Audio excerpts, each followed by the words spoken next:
તો મંત્રીમંડળના વિસ્તરણ પર એક્સક્લુઝિવ સમાચાર સામે આવી રહ્યા છે। વર્તમાન મંત્રીમંડળના સભ્યો આજે મોડી સાંજે રાજીનામા આપશે। મંત્રીઓ મુખ્યમંત્રી ભૂપેન્દ્ર પટેલને સોંપશે। રાજીનામાનો પત્ર મુખ્યમંત્રીની હાલ મુંબઈ જવા માટે રવાના થયા છે। તો સાંજે મુંબઈથી પરત આવી જશે મુખ્યમંત્રી ભૂપેન્દ્ર પટેલ। આવતીકાલે સીએમ સિવાય તમામ મંત્રી નવેસરથી શપથ લેશે। તો આપ જુઓ જે હલચલ ચાલી રહી છે, જે ગતિવિધિઓ ચાલી રહી છે, કારણ કે આવતીકાલે શપથ સમારંભ યોજાવાનો છે અને તે પહેલા જ હવે મંત્રીઓને ફોન જતા રહ્યા છે। સાથે જ કેટલાક લોકોના ચહેરા પર એક હસી પણ જોવા મળી રહી છે, એક સ્માઇલ જોવા મળી રહી છે। કદાચ તેમનું નામ તેમને કહી દેવામાં આવ્યું હોય અને એ જ ગતિવિધિઓ ચાલી રહી છે, કારણ કે આવતીકાલે શપથ થશે। મંત્રીઓ સીએમ ભૂપેન્દ્ર પટેલને તેમના રાજીનામા સોંપશે અને આ બધાની વચ્ચે હવે આ મંત્રીમંડળમાં કોને સ્થાન મળી રહ્યું છે, કયા કયા નવા ચહેરાઓ હશે, કોણ કોણ રિપીટ થશે એ જોવાનું રહેશે। આવતીકાલે એટલે કે આજ સાંજ સુધીમાં તમામ નામોની જાહેરાત થાય તેવી શક્યતાઓ પણ હાલ દેખાઈ રહી છે।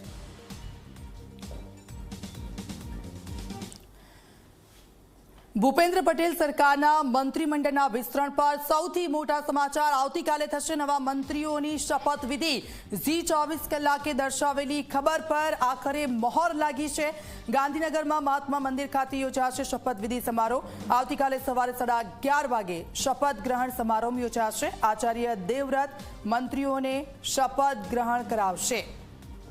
તો આવતીકાલે શપથ ગ્રહણ સમારોહ યોજાવાનો છે। ગાંધીનગરના મહાત્મા મંદિર ખાતે જે નવા મંત્રીઓ છે તેમનો શપથવિધિ કાર્યક્રમ થશે। આવતીકાલે સવારે 11:30 વાગે આ કાર્યક્રમ થશે અને તે પહેલા જ એક સસ્પેન્સ છે કે આખરે કયા કયા મંત્રીઓ છે તે બની શકે છે, આખરે કયા નવા ચહેરાઓ છે તે સામે આવી શકે છે, કોને રિપીટ કરાય છે, કોને પડતા મુકાય છે। આ સાંજ સુધીમાં લગભગ તમામ લોકોના નામો સામે આવી શકે છે।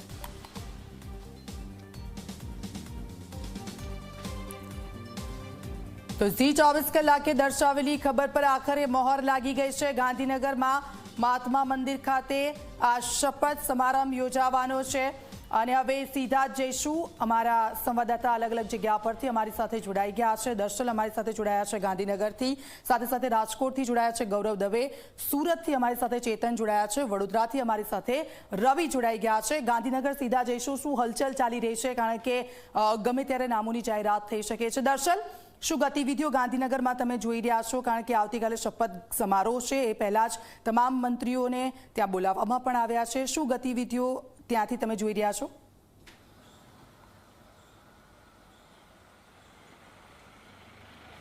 દીક્ષિતા, જે પ્રકારે ઝી 24 કલાકે જે નામોની વાત કરી હતી અને જે પ્રકારે જે સંગઠન પ્રવાહ જગદીશ વિશ્વકર્માનો ચાલતો હતો એ સમય દરમિયાન આ વિસ્તરણ થશે એ એક અનુમાન લગાવ્યું હતું, એ સ્પષ્ટ થયું છે। અને હવે આ મંત્રીમંડળના વિસ્તરણની વાત છે કે જેમાં કયા લોકોને કઈ જવાબદારી, કયું મંત્રી પદ જે સોંપવામાં આવે છે એ પણ મોટાભાગના નામ જે છે તે આવી ચૂક્યા છે।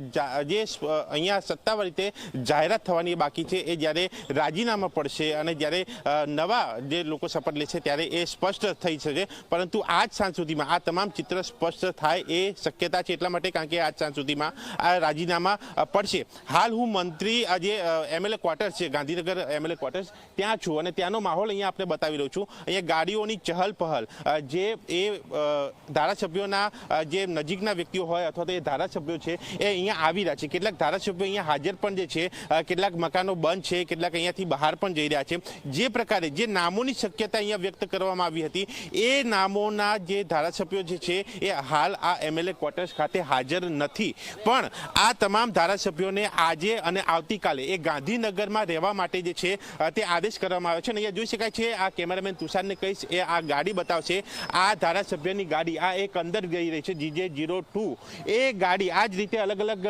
ધારાસભ્યો જે છે એ પોતાના ક્વાર્ટર્સ ખાતે પહોંચી રહ્યા છે, જ્યાં તેઓ રોકાણ કરશે। અને જ્યારે આ રાજીનામા આપવાની વાત છે સાંજ સુધીમાં એ પ્રક્રિયા થશે। આવતીકાલે જે 11:30 મહાત્મા મંદિર ખાતે જે શપથવિધિ છે એ નવા મંત્રીઓની, એમાં જે નામ આપવામાં આવે છે એ જો સ્પષ્ટ જાહેર થઈ જાય તો એ તમામ લોકો ત્યાં શપથ લેશે અને તેમાં જ ખ્યાલ આવશે કે કયાને નવું પદ સોંપાય છે, નવી જવાબદારી સોંપાય છે, કયા નવા લોકો આવે છે, કયા રિપીટ થાય છે। પરંતુ હાલ આ ગાંધીનગર ખાતે એક રાજકીય માહોલ જે જોવા મળી રહ્યો છે અને ખાસ કરીને એમએલએ ક્વાર્ટર્સ ખાતે એ ચહલ પહલ શરૂ થઈ ચૂકી છે। એ ધારાસભ્યો એ પોતાના લગેજ સાથે એ ક્વાર્ટર્સ ખાતે જે છે એ પહોંચી વધી રહ્યા છે અને ધીમે ધીમે એ ચહલ પહલમાં પણ વધારો જતો અહીંયા જોવા મળી રહ્યો છે. દીક્ષિતા, બિલકુલ આપ અમારી સાથે જોડાયેલા રહેજો, આપની પાસેથી અપડેટ્સ લેતા રહીશું. હિતલ પારેખ પણ અમારી સાથે જોડાયા છે. હિતલ, આવતીકાલે જ્યાં શપથ સમારંભ થવાનો છે ત્યાં તમે ઉપસ્થિત છો.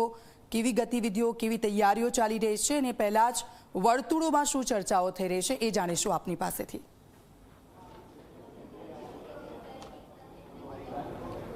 દીક્ષિતા, હું કેમેરામેન રમેશ ટોડિયાને કહીશ કેમ કે અત્યારે આ જે જગ્યાએ છે મહાત્મા મંદિર છે, મહાત્મા મંદિરની એન્ટી ચેમ્બર કહી શકાય. ત્યાંમાં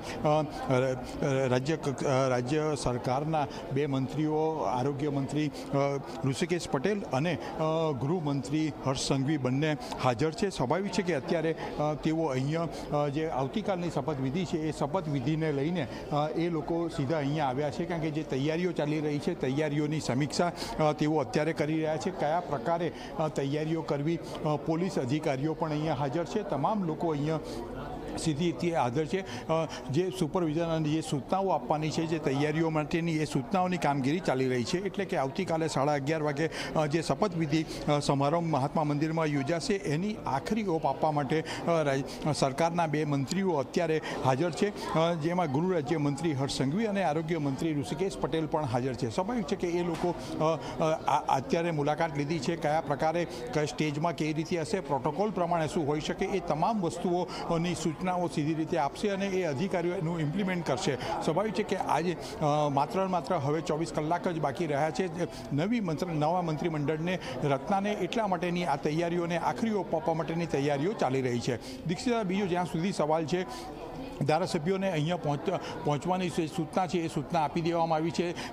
આપણા દર્શિતે જે કહ્યું MLA ક્વાર્ટર્સમાં તમામ ધારાસભ્યો ધીરે ધીરે આવી રહ્યા છે અને એ જ પ્રકારે હવે બોમ્બેથી મુખ્યમંત્રી અત્યારે બોમ્બે પહોંચ્યા છે અને બોમ્બેથી તેઓ 4-4:30ની આસપાસ પરત આવશે અને પરત આવ્યા બાદ સંગઠન સાથે જે બેઠકોનો દોર છે એ બેઠકોનો આખરી દોર કરવામાં આવશે. જે પ્રકારની સૂચના મળી રહી છે, ભાજપના પ્રદેશ પ્રમુખ જગદીશ વિશ્વકર્મા, સંગઠન મહામંત્રી રત્નાકરજી અને મુખ્યમંત્રી સાથે ગઈકાલે જ બેઠક થઈ ચૂકી છે અને બેઠકમાં જે આખરી ઓપ આપવાનો તો આપી દેવામાં આવ્યો છે, પણ રાષ્ટ્રીય લેવલથી જે નેતાઓ આવે છે ત્યારે તેનો પ્રોટોકોલ અને તેની તૈયારીઓ, આ તમામ વસ્તુઓને આખરી ઓપ આપવા માટે અને ખાસ કરીને જોવા જઈએ તો જે વર્તમાન મંત્રીમંડળ છે એના સભ્યોના રાજીનામા જે લેવાના હશે એ સાંજે લેવામાં આવશે અને સાંજે તમામ જે ધારાસભ્યોને નવા મંત્રીમંડળમાં સામેલ કરવાના છે તેઓને સીધી રીતે ટેલિફોનિક સૂચના આપવામાં આવશે કે તેઓએ મહાત્મા મંદિરમાં હાજર રહેવાનું છે. સ્વાભાવિક છે કે આ જે એક સુનિશ્ચિત ઘટનાક્રમ હોય છે એ રીતે કામગીરી કરવામાં આવશે. એટલે કે આવતીકાલની શપથવિધિની આખરી તૈયારીઓ અત્યારે ગાંધીનગરમાં ચાલી રહી છે. બિલકુલ હિતલ, આપ અમારી સાથે જોડાયેલા રહેજો, આપની પાસેથી અપડેટ્સ લેતા રહીશું.